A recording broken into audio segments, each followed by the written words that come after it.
बिस्मिल्लाहिर्रहमानिर्रहीम। अस्सलामु अलैकुम दोस्तों, मैं हूं सुल्तान और आज हम एक नया टॉपिक डिस्कस करने वाले हैं जो कि है बेसिस ऑफ वेक्टर स्पेस। सबसे पहले इसकी डेफिनेशन कुछ मैंने लिखी हुई है, इन बातों को हम लोग पढ़ लेते हैं कि मैंने लिखा क्या हुआ है, इसका मतलब क्या है।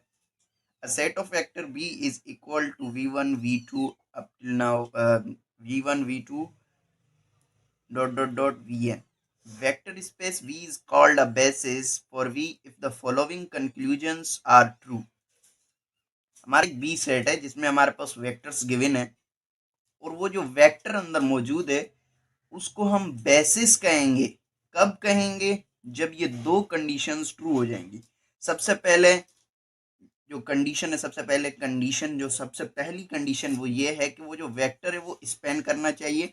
वो जो हमने स्पैनिंग का टॉपिक पढ़ा था, सबसे पहले उन वेक्टर को किसी ना किसी कांस्टेंट, किसी ना किसी अल्फाबेट से लेट करवाते थे, क्योंकि हम वो सिर्फ नॉन होमोजीनियस पर अप्लाई कर सकते हैं।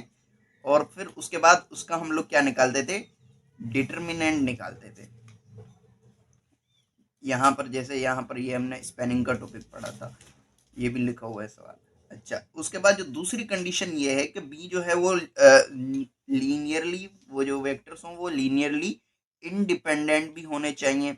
अभी लीनियरली इंडिपेंडेंट में हम क्या करेंगे? हम सिंपली उस वेक्टर को किसी भी कांस्टेंट यानी किसी भी अल्फाबेट से लेट नहीं करवाएंगे, बल्कि हम लोग क्या करेंगे? डायरेक्टली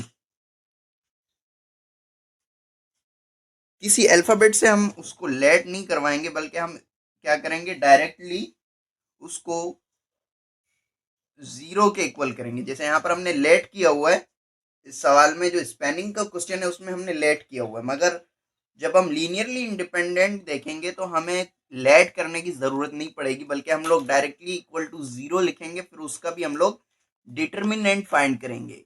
अगर उसका डिटर्मिनेंट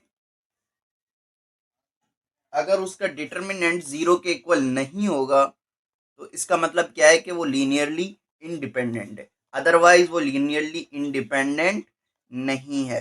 तो इसका मैं एक दो सवाल आप हमें चेक करना है। मैंने ये सवाल लिख लिया, हमें ये चेक करना है कि ये वेक्टर बेसिस हैं या नहीं है। तो हम लोग सबसे पहले सिंपली क्या करेंगे? दो कंडीशंस को फाइंड करेंगे। सबसे पहले हम देखेंगे कि ये जो वेक्टर्स हैं ये स्पेन कर रहे हैं या नहीं, और दूसरी ये कि ये लीनियरली इंडिपेंडेंट हैं या नहीं। तो सबसे पहले वी नो दैट, जैसे हम लोग स्पेनिंग के टॉपिक में करते थे इस तरह से इसमें भी करेंगे। हम लिखेंगे कि वी नो दैट, सबसे पहली condition B span R square. सबसे पहले ये कंडीशन हमने चेक करनी है।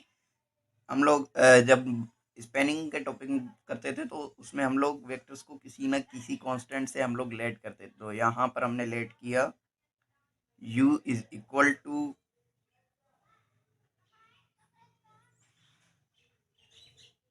एक्स कोमा वाई, और also u is equal to c1 v1 plus c2 v2, और v की जगह पर हम लोग सिंपली x कोमा वाई लिख लेंगे। उसके बाद c1 v1 vector number one हमारे पास क्या है? 1, 1 plus c2 v2 vector number two हमारे पास क्या है? 1, -1।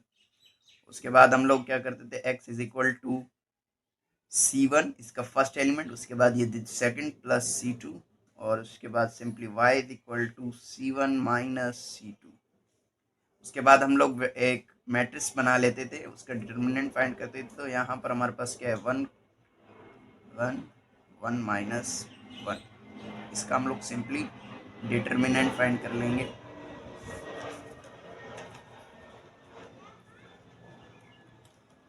अच्छा, डिटर्मिनेंट किस तरह से फाइंड होता है ये मैं आप लोगों को नहीं बताऊंगा, ये आप लोगों ने खुद देख लेना है। तो सिंपली -1, -1, -1 इज इक्वल टू -2। सो हमारा जो ए डिटर्मिनेंट है वो जीरो के इक्वल नहीं है। तो ये जो सेट है वो क्या है? बी जो है हमारे पास वो क्या है? स्पेन करेगा आर। ठीक है, उसके बाद सेकंड कंडीशन हम लोग फाइंड कर लेते हैं। सेकंड कंडीशन में हम लोगों ने सिंपली क्या करना होता है कि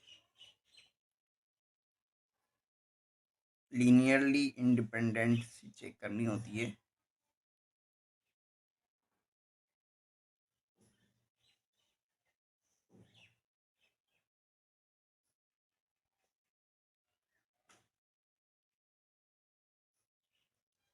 अच्छा, सिंपली हम लोग इसमें किसी भी कांस्टेंट यानी किसी भी कोफिशिएंट किसी लेटर से इसको लेट नहीं करेंगे। हम लोग सिंपली इक्वल टू 0 लिख लेंगे। C1 वेक्टर 1 की जगह वेक्टर 1 की वैल्यू 1,1 प्लस C2 वेक्टर 2 की जगह पर वेक्टर 2 की value 1 minus 1 is equal to 0। इसके बाद C1 plus C2 is equal to 0, C1 minus C2 is equal to 0। Simply इसका मैट्रिक्स बना लेंगे हम लोग। मैट्रिक्स हमारे पास सिंपली वही आएगा 1 1 1 माइनस 1। सिंपली हमारे पास इसका डिटर्मिनेंट भी -2 आएगा। ये 0 के इक्वल नहीं है, तो हमारे पास जो बी है वो लीनियरली इंडिपेंडेंट है। Linearly independent.